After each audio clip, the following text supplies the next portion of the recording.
Teman-teman koperasi, hari ini adalah hari spesial. Saya bisa ketemu dengan Ketua Dikopinda Kota Yogyakarta. Teman-teman koperasi sudah tidak asing lagi dengan beliau. Untuk hari ini kita akan tanya-tanya terkait dengan Dikopinda Kota Yogyakarta. Selamat sore Pak Is. Ye, matur nuwun Pak Ari. Selamat sore. Gimana kabarnya hari ini? Ya, kami sehat-sehat, dibarengi sehat sekeluarga atas berkat doa restu Pak Ari dan rekan-rekan. Pak Is, hari ini kami ingin belajar terkait dengan Dikopinda. Nah, sebetulnya sejarah Dikopinda itu seperti apa, Pak Is? Jadi, Pak Ari, koperasi itu lahir pertama kali pada tanggal 16 Desember 1895, yaitu didirikan oleh Patih Arya Wiratmaja, di mana pada waktu itu para priayi, kalau sekarang mungkin ASN, itu kalau terdesak kebutuhan jatuh ke tangan para pelepas uang atau rentenir. Nah, dari situlah Patih Arya Wiratmaja pertama kali mendirikan namanya hub yang disebut Hoeven Sparkbank. Dari situlah berkembang. Kemudian pada tahun 1908 Budi Utomo juga menggerakkan koperasi. Tahun 1927 Serikat Dagang Islam juga menggerakkan koperasi. Dan pada tahun 1929 Partai Nasional Indonesia juga menggerakkan koperasi.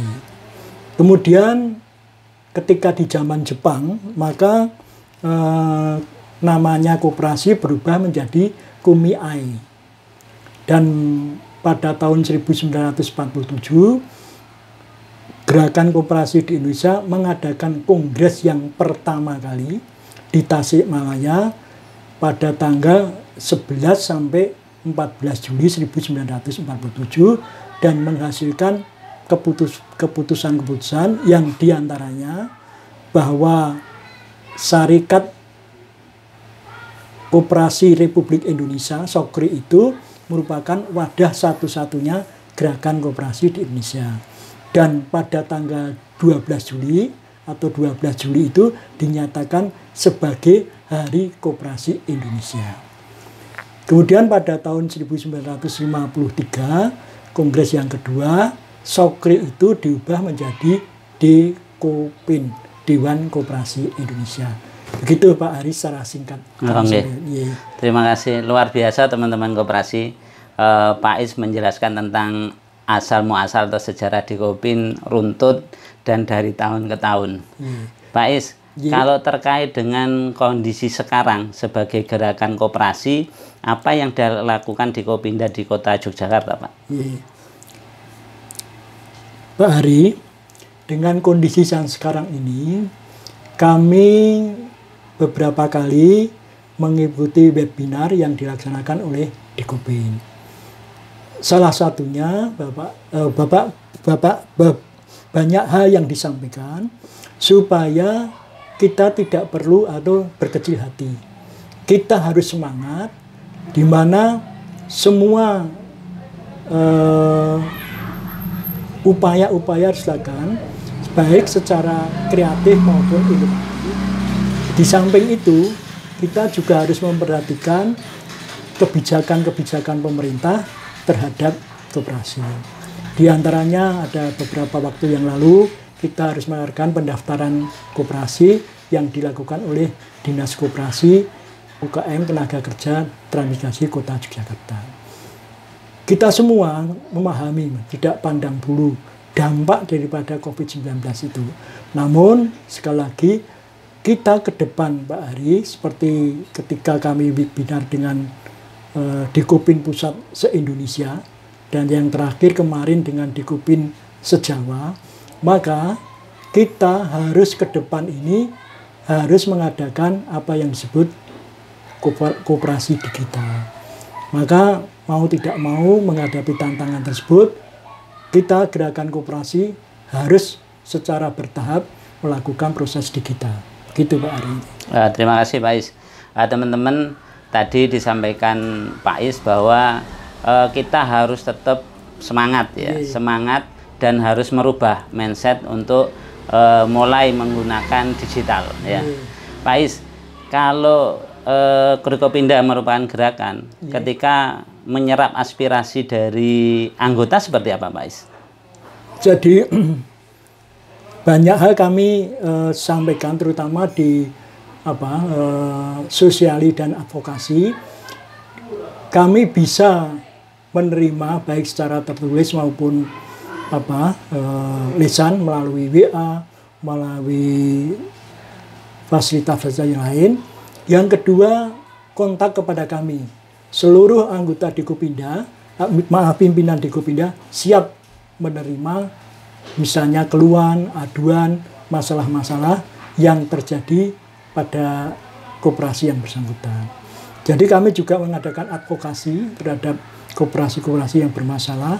Kemudian kami juga mengadakan fasilitasi tentang masalah perpajakan dan lain sebagainya. Oh, baik Pak Is. Pak Is, ketika kan anggota itu perlu fasilitas, salah satu adalah pendidikan anggota ya terkait dengan koperasi. Nah, dari Dewan Koperasi sudah menyelenggarakan itu atau seperti apa ya Pak Is? Dua hal yang kita laksanakan. Yang pertama, kalau koperasi menyelenggarakan diklat atau pendidikan latihan, kami mengirimkan ustadz-ustadz kami atau ya dai-dai kami yang terbaik ya dari Forkopimda untuk membantu masalah pendidikan tersebut. Yang kedua, dengan sesuai dana yang kami himpun dari Bapak Ibu sekalian, kami sumbangkan kepada koperasi-koperasi yang menyelenggarakan pendidikan. Itulah yang kemudian juga kami kalau ada informasi-informasi yang berkaitan dengan koperasi, seperti beberapa waktu ini ada kemudahan dari pemerintah kepada koperasi, maka kami juga membantu menginformasikan kepada koperasi-koperasi yang ada di Kota Yogyakarta. Terima kasih sahabat koperasi, teman-teman koperasi. Tadi disampaikan Forkopimda siap ketika ada pendidikan perkoperasian. Forkopimda sudah menyiapkan ahli-ahlinya, jadi jangan khawatir, Forkopimda akan memfasilitasi itu. Kemudian Pak Is, ini pesan dan kesan ya untuk anggota Forkopimda di Kota Yogyakarta untuk mengakhiri wawancara sore hari ini apa Pak Is? Ya, jadi kami berharap mari bersama-sama bahwa kita belum tahu COVID itu berakhirnya kapan. Namun kita yakin bahwa semua cobaan ini pasti akan berakhir. Namun kita tetap berusaha. Sesuai dengan banyak mungkin kami agak lupa bahwa di ayat Al-Quran kalau tidak salah itu, Tuhan tidak akan mengubah nasib sesuatu kaum kalau kaum itu tidak mau mengubah nasibnya sendiri. Demikian juga koperasi tidak akan berubah kalau koperasi itu sendiri tidak mau mengubah nasibnya sendiri. Gitu. Ya, terima kasih Pak Is sudah menemani untuk wawancara pada sore hari ini, dengan harapan semoga besok lebih baik koperasi di Kota Yogyakarta khususnya. Teman-teman koperasi, itu sedikit wawancara dengan Ketua Forkopimda Kota Yogyakarta. Semoga ini bermanfaat. Jangan lupa tetap subscribe channel Mas Hari Koperkasa dan tekan tanda lonceng. Semoga ini juga bisa bermanfaat. Saya akhiri. Assalamualaikum warahmatullahi wabarakatuh. Waalaikumsalam. Salam koperasi.